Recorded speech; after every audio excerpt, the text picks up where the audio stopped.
Today we are going to learn about the legislature, that is one of the organ or branch of the government. In this chapter we are going to cover the parliamentary form of government, three organs of the government, powers and functions of the parliament, composition of the Indian parliament, that is Lok Sabha and Rajya Sabha. Here I'll give brief introduction about Indian government. So Indian government has a federal system. The federalism in India refers to relations between the center and states of Union of India.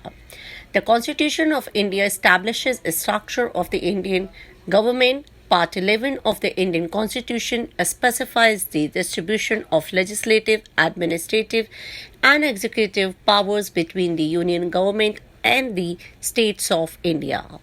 The legislative powers are categorized under a union list, a state list, and the concurrent list, representing respectively the powers conferred upon the union government, choose the conferred upon the state governments, and the powers shared among them. The Parliament of India or Bharatiya Sansad or Sansad Bhavan is the supreme legislative body of the Republic of India. It is bicameral legislature composed of the President of India and the two houses, the Rajya Sabha, Council of States, and the Lok Sabha, House of the People. Parliament is the very center of any form of democracy. In it, the interest of the greatest possible number of citizens should be represented. They all can vote for individuals who represent them in Parliament. The central legislature in India is called Parliament. It is bicameral, that is, it consists of two chambers or houses. Under the parliamentary system of government, there is a very close relationships between the executive, that is council of ministers, and the legislature. After the general elections, the elected representatives of the people of India form the Lok Sabha. Subsequently, the council of ministers is formed out of the elected members of the Lok Sabha.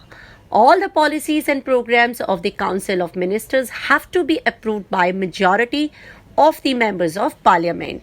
This makes the Parliament the supreme authority in the government because it has the final authority to accept or reject decisions taken by the executive. The Lok Sabha consists of members who are directly elected by the people, while the Rajya Sabha is composed mainly of the members who are indirectly elected by the state legislative assemblies. Before moving further, I would like to throw some light on direct election and indirect election. In direct election, citizens cast their vote for the candidate or party of their choice. The candidate or party with the most number of votes is selected. In India, citizens cast their vote in two elections: the state elections for the legislative assemblies and the general election where they elect a member of the Lok Sabha. In indirect election, the candidate is not chosen directly by the citizens. Instead, the representatives elected by the citizens elect the candidate for the position. Members of the Rajya Sabha are elected by the members of the legislative assemblies, that is MLAs, who in turn are elected by the citizens. The President of India is also elected through indirect elections. According to the Constitution of India, which provides for a democratic government, the functions of the government are divided into three branches or organs: the legislature, the executive, and the judiciary. Here we'll learn about the Lok Sabha. The Lok Sabha, or the lower house, or is the house of people. The Lok Sabha is the more important and powerful of two houses of parliament because its members are directly elected by the citizens of India. The Constitution of India provides for universal adult franchise, that all Indian citizens 18 years of age or above have the right to vote. For election, the country is divided into several electoral constituencies. The people in each constituency elect one candidate through secret ballot. Now we'll move further to learn about the Lok Sabha in detail with its composition, tenure, qualification of members, etc. The maximum strength of the Lok Sabha can be 552 members. Of these, 530 members are elected from the states of India.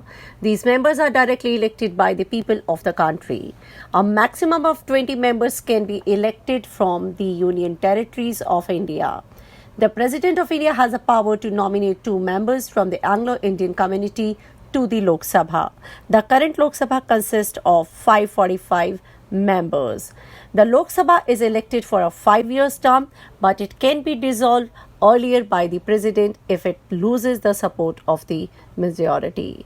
If we go to the qualifications of the members, to be member of the Lok Sabha, a person must be a citizen of India, at least 25 years of age, a registered voter, mentally sound.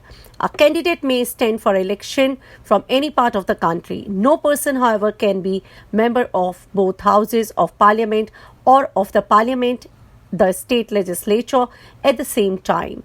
No member of the parliament can hold an office of profit under the central, state or local government. Here now we'll discuss about the Speaker. The presiding officer of Lok Sabha is the Speaker. The meetings of the Lok Sabha are called sessions. The Lok Sabha elects a Speaker and the Deputy Speaker from among its members. The functions of the Speaker included enforcing discipline in the House, protecting the rights and privileges of the members and also the dignity of the House. To be utterly impartial, he should not at all be partial, determining the commencement, that is beginning, and the length of the sessions, taking the final decisions with regard to the admissibility of the questions and amendments.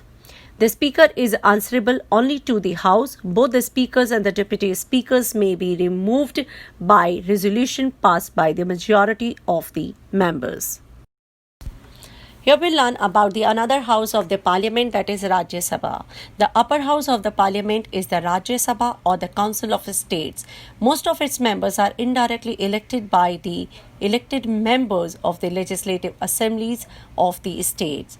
The maximum strength of the Rajya Sabha is 250 members. Of the 250 members, 238 represents the states and the union territories of India. Seats in the Rajya Sabha are allotted to each state based on its population. The President nominates 12 members to the Rajya Sabha from among distinguished people in the spheres of arts, literature, science, sports, or social services. This is the way of bringing person of talent and distinction into the council. At present, we have 245 members in the Rajya Sabha. Unlike the Lok Sabha, the Rajya Sabha is a permanent house. It cannot be dissolved by the President. Each member is elected for a period of 6 years. 1/3 of its members retire every 2 years and new members are elected. There are the two advantages in this system. Politically, it remains more stable than the Lok Sabha, which changes after every general elections. Second, every 2 years there is an inflow of fresh talent into the Rajya Sabha. If we'll go to the qualification for the membership to the Rajya Sabha are the same as for the Lok Sabha, except that the person should have attained 30 years of age. Here we'll discuss about the powers and the functions of the Indian Parliament in detail. The Parliament can frame new laws or modify existing ones on any subject in the union or concurrent list. In some cases, the Parliament can also pass laws on subjects under the state list. The main function of Parliament is legislation, which means the making of laws. The first stage of the legislation is the introduction of a bill. A bill is proposed form or the draft form or a law. It becomes a law only after being passed by both houses of the parliament and after being approved by the president. A bill can be introduced either in the Lok Sabha or the Rajya Sabha. However, money bills can only be introduced in the Lok Sabha. Here we'll discuss about the financial functions of the power. Parliamentary control over finance is an important check to prevent the executive from assuming arbitrary powers. The executive cannot spend any money without parliamentary sanction. The annual budget prepared by the Cabinet is submitted to the Parliament for approval. The Parliament also approves all proposals of the Union Government to impose taxes. Money bills can originate only in the Lok Sabha. Here I'll give little detail about the budget. The budget is an estimate of the annual income and expenditure of the Government of India. The Union Parliament is the sole custodian of the national treasury. The Parliament passes the budget of the Union Government, which is presented by the Finance Minister in the Lok Sabha in the last week of February every year. The Parliament has the power to suggest a cut in the budget. The Lok Sabha has a power to reject the budget altogether.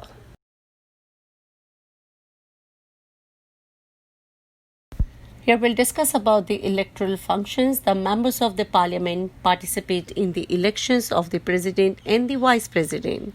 It also elects some of its members to various committees of the parliament.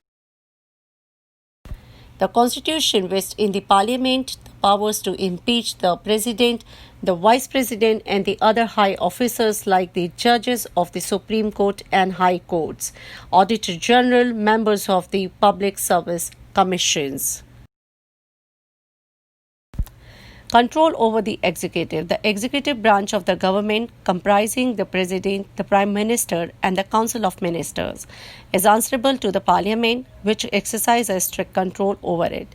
In fact, if the Lok Sabha passes a vote of no confidence, the executive will be forced to resign. The parliament can discuss government policies and question the ministers on working of their ministries. In this way, it keeps a check on the working of the government.